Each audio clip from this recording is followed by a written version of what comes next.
Hey, I'm Michael with Irwin Power, and I'm about to pull up 3 temporary power poles today, so I figured I'd make this video and show you how you can save some money in labor by buying one of these pre-assembled temporary power enclosures. This one's dead, the meter's pulled, my wire is ripped out of the transformer by the utility company, laid on the ground here. All you have to do is buy this pre-assembled enclosure. It already has 2 20 amp circuits in it, pre-wired, with 2 GFCI outlets in it, pre-wired for you to use. You buy it, you mount it to a pole, drop your sleeved wire that's going to go to the transformer into the ground.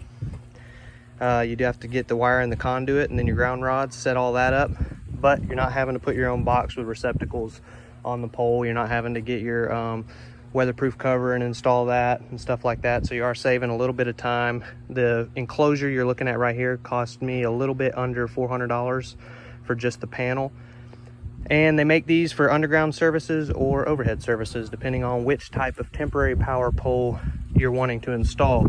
This one is actually able to be used for both, although some of my vendors told me that some of the ones they sell are only one way or the other. You have to know whether or not you're going to do an underground or an overhead service. So I like them. I'm going to pull this up and reuse it, go grab about 2 more of them. If you haven't seen these, one of your supply houses is probably carrying some options.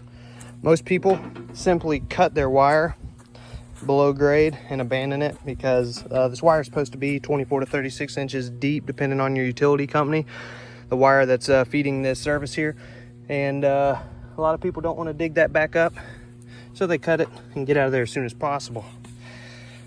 They also detach their ground rods and often abandon their ground rods because they're hard to pull up. But I'm getting lucky here. I'm gonna salvage mine.